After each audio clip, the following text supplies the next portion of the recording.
Bonjour à tous, c'est plus Arsenal, c'est Varsenal dans la presse anglaise. Dans le match nul 1-1 entre Manchester United et Arsenal hier soir, les Gunners ont fait appel à l'arbitrage vidéo pour s'en sortir et valider un but d'Aubameyang qui avait d'abord été signalé hors jeu. C'est à peu près tout ce que l'on retient dans ce choc, qu'on résume même en une masterclass de la médiocrité, ici dans le Daily Mail.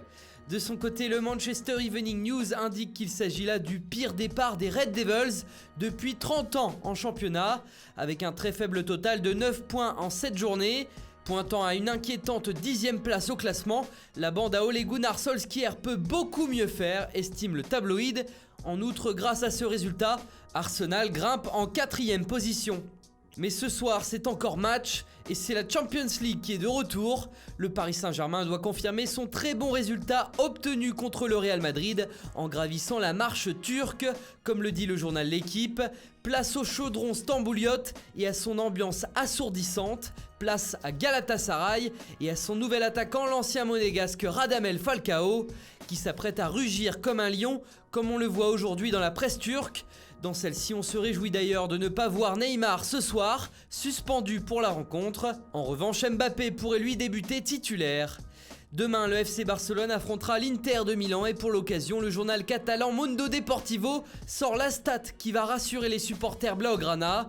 Le Barça a enchaîné 32 matchs sans perdre à domicile en Ligue des Champions et cela fait depuis 2013.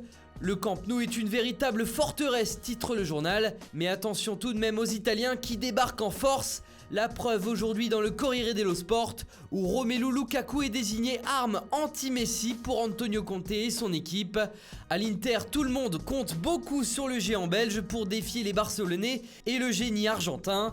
C'est même le premier grand test nature pour prouver à tout le monde que le coach avait raison de vouloir recruter Lukaku à prix d'or cet été, écrit le quotidien transalpin. De quoi mettre un peu la pression aux Diables Rouges. Et puis pour finir chez le rival l'AC Milan, on nage en plein dans la crise. On tente même de réanimer les anciennes flammes.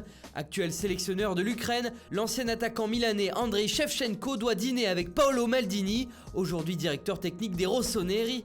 Cette rumeur d'un retour de Cheva à San Siro enflamme la Gazzetta dello Sport, comme vous pouvez le voir, même si on y croit moyen en lisant l'article finalement. Alors dans ce cas, d'autres pistes sont évoquées dans la presse italienne, comme celle menant à l'ancien Marseillais Rudy Garcia et l'ancien Nantais Claudio Ranieri, grand favori pour remplacer Giampaolo. Voilà, c'est tout pour aujourd'hui. Bonne journée à tous et à très vite sur Foot Mercato.